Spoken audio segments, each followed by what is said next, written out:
Hai, perkenalkan nama saya Farida Layani Ambarita, NIM 201030700220, jurusan S1 Farmasi Klinik dan Komunitas dari Stikas Widya Dharma Husada Tangerang. Dosen pengampu Ridwan Santoso, SPD, MPD, mata kuliah Kewarganegaraan. Nah, di sini saya mengambil materi tentang demokrasi dan pendidikan demokrasi. Nah, yang pertama sekali yang saya bahas adalah tujuan demokrasi. Tujuan demokrasi dibagi menjadi 5. Yang pertama, kebebasan berpendapat. Yang kedua, menciptakan keamanan dan ketertiban. Yang ketiga, mendorong masyarakat aktif dalam pemerintahan. Yang keempat, membatasi kekuasaan pemerintah. Dan yang terakhir yaitu mencegah perselisihan. Nah, pertama kali saya akan menjelaskan tentang pengertian demokrasi. Kata demokrasi yang berasal dari bahasa Latin demos dan kratein atau kratos, dan dalam bahasa Inggris menjadi demokrasi.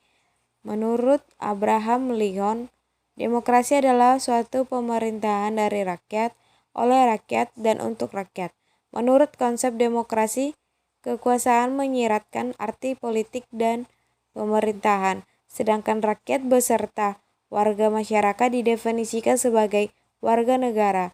Kenyataannya, baik dari segi konsep maupun praktek, demos menyirat makna diskriminatif dan ambigu. Ciri-ciri pemerintahan demokrasi dibagi menjadi 9. Yang pertama, adanya keterlibatan warga negara atau rakyat dalam pengambilan keputusan politik, baik langsung maupun tidak langsung atau perwakilan. 2. Adanya pengakuan, penghargaan dan perlindungan terhadap hak-hak asasi rakyat atau warga negara. Ketiga, adanya persamaan hak bagi seluruh warga negara dalam segala bidang. Yang keempat, adanya lembaga peradilan dan kekuasaan kehakiman yang independen sebagai alat penegak hukum.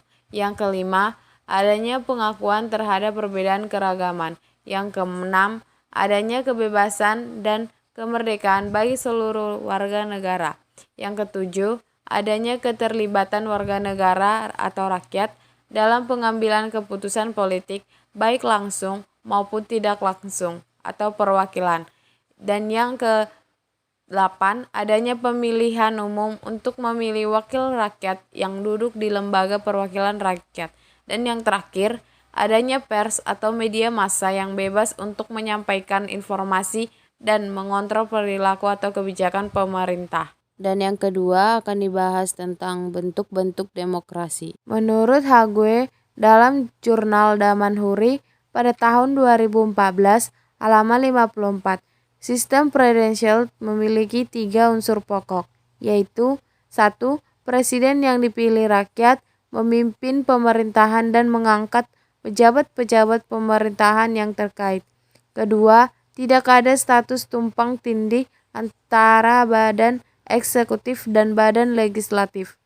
Ketiga, Presiden dan Dewan Perwakilan Rakyat memiliki masa jabatan tetap dan tidak bisa saling menjatuhkan. Menurut Jafar, dalam jurnal Martini pada tahun 2013 halaman 110, ciri-ciri pemerintahan yang menggunakan sistem presidensial adalah sebagai berikut. Yang pertama, negara dikepalai presiden. Presiden mempunyai kekuasaan mengangkat dan memberhentikan menteri. Yang ketiga, menteri tidak bertanggung jawab kepada DPR, melainkan kepada presiden. Dan yang keempat, presiden dan DPR mempunyai kedudukan yang sama sebagai lembaga negara dan tidak dapat saling membubarkan. Dan yang terakhir, kekuasaan eksekutif presiden dijalankan berdasarkan kedaulatan yang dipilih dari dan oleh rakyat melalui badan perwakilan. Sistem parlementer selain sistem presidensial ada juga yang disebut dengan sistem parlementer. Sistem ini menerapkan model hubungan yang menyatukan antara kekuasaan eksekutif dan legislatif. Parlemen adalah pemegang peran utama dalam sistem pemerintahan di negara-negara yang menerapkannya. Parlemen memiliki kewenangan mengangkat dan kepala pemerintahan serta memberhentikannya dengan mengeluarkan mosi tak percaya. Menurut Ensiklopedia Pemerintah dan Kewarganegaraan Jilid 5 pada tahun 2010 halaman 5, secara umum sistem pemerintahan parlementer memiliki ciri-ciri sebagai berikut. Yang pertama, kekuasaan berada di tangan parlemen. Kedua, anggota parlemen berasal dari partai-partai politik. Yang ketiga, ratu, raja, sultan ataupun presiden adalah kepala negara yang menjadi simbol negara. Dan yang keempat, perdana menteri diangkat oleh parlemen. Yang kelima, kabinet yang dibentuk oleh perdana menteri berasal dari anggota parlemen. Yang keenam, anggota kabinet atau seluruh atau sebagian adalah anggota parlemen. Yang ketujuh, perdana menteri bersama dan dengan kabinetnya bertanggung jawab kepada parlemen. Dan yang terakhir, kepala negara atas saran perdana menteri dapat membubarkan parlemen dan memerintahkannya. Yang ketiga, membahas prinsip-prinsip demokrasi. Menurut Winarno pada tahun 2009 dalam halaman 95, adapun prinsip-prinsip dari sistem politik demokrasi sebagai berikut.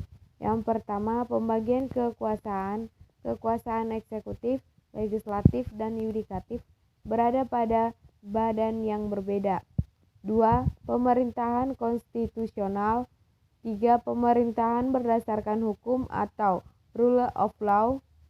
Dan yang selanjutnya pemerintahan mayoritas, pemerintahan dengan diskusi, pemerintahan umum yang bebas, partai politik lebih dari satu dan maupun melaksanakan fungsinya, manajemen yang terbuka, pers yang bebas, pengakuan terhadap hak-hak minoritas, perlindungan terhadap hak asasi manusia, peradilan yang bebas dan tidak memihak, pengawasan terhadap administrasi negara, dan yang terakhir, mekanisme politik yang merubah antara kehidupan politik masyarakat dengan kehidupan politik pemerintahan. Selain prinsip-prinsip demokrasi di atas, kiranya perlu dijabarkan mengenai prasyarat kondisi pemerintahan yang demokratis.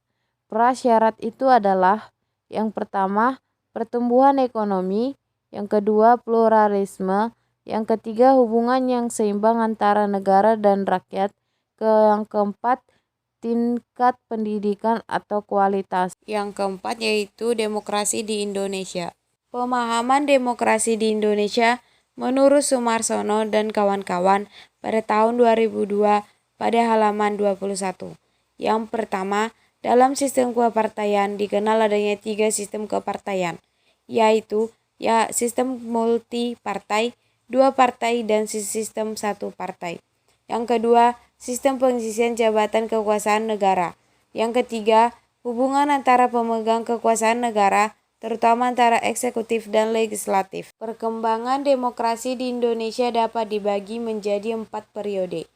Periode pada tahun 1945 sampai 1959, masa demokrasi parlementer yang menonjolkan peran parlemen serta partai-partai. Pada periode 1959 sampai 1965, masa demokrasi terpimpin ditandai dengan dominasi presiden, terbatasnya peran partai, berkembangnya komunis, peran ABRI sebagai unsur sospol semakin meluas.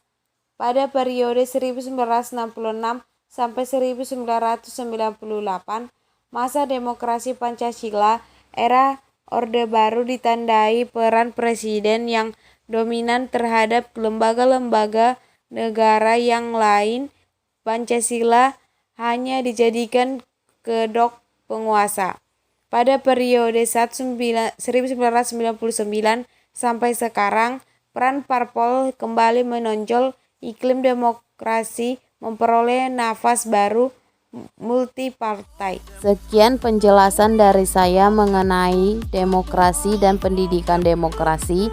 Jika ada penjelasan dari saya yang kurang dapat dipahami atau pertuturan kata yang kurang sopan, mohon maaf dan terima kasih.